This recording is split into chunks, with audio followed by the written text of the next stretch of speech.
بیٹھے بیٹھے, بسم اللہ بسم اللہ, بیٹھے. اچھا اب آپ یہ بتائیں کہ آپ ٹھنڈا پئیں گے یا گرم پئیں گے؟ نہ بھائی آپ تکلف نہ کریں, فی الحال میں کچھ نہیں پیوں گا. نا نا نا نا, بالکل غلط بات. بھائی بشیر فورمین نے کہا تھا کہ آپ کی خاطر کرنی ہے اور خاطر کے بغیر آپ کو بھیجا جا سکتا نا. بالکل بالکل. آپ یہ بتائیں کہ آپ شکنجی پئیں گے یا لسی پئیں گے یا چائے پئیں گے؟ بھائی فی الحال سونے بھائی میں کہتا ہوں یہ تو آپ صفائی پھاڑ دیں, یہ بالکل نہیں ہو سکتا, بالکل غلط بات ہے. آپ سونے بھائی؟ جی باجی نور بھائی. جی جی. السلام علیکم بھابھی. وعلیکم السلام. بیٹھیے بیٹھے. شکریہ. اوہو دیکھو کون ہے سونے. کون ہے بھائی؟ میں ذرا بات پتہ کر کے ہوں. بھائی جی آپ نے جانا نہیں. بھائی آپ کیوں فکر کرتے ہیں, میں آپ سے ملے بغیر نہیں جاؤں گا. ہاں آپ سے لازمی کام ہے. میں ابھی آیا, ابھی حاضر آیا بھائی.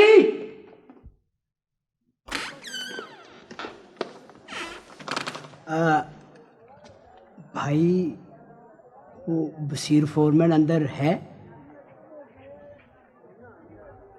اور فضل الدین, آپا برکتے, یہ سارے کے سارے آج کہاں چلے گئے؟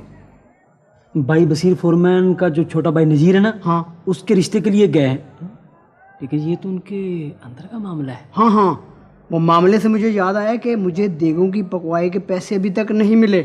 یہ کوئی اچھی بات تو نہیں ہے نا؟ چاچا یہ بھی ان کے اندر کا معاملہ ہے. ارے اتنا بھی نہیں ہوا کہ میرے لیے 1.5-2 پاؤ سبز الائچی لے آتا, اور نہیں تو کم از کم دار چینی کالے مرچیں ہی لے آتا. چاچا تم مجھے اگر کویت یا دبئی بھجوا دینا تو میں تیرے لیے الائچیوں کا ڈھیر لگا دوں.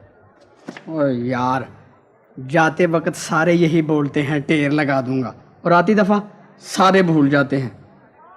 اور نہیں چاچا, تو مجھے ایک بار کہیں باہر بھیج کے دیکھ, پھر خدا کی قسم دیکھ میں کیسی الائچی کو ڈھیر لگاتا ہوں. تو ایسا کر کہ بشیر فورمین سے بات کر.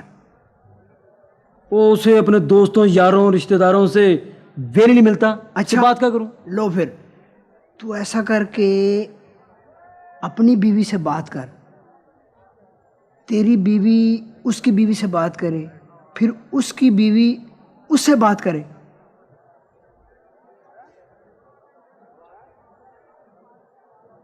نہیں ہاں, یہ تو بہت اوکھا کام ہے, پھر بھی میں کوشش کروں گا. اچھا, پھر اسے یہ بھی کہنا کہ آج 5 دن ہو گئے دیگوں کی پکوائی مجھے نہیں ملی, میں نے بھی دیگیں یہی رکھ چھوڑی ہیں, کرایہ پڑتا رہے گا جب تک مجھے پیسے نہیں ملتے.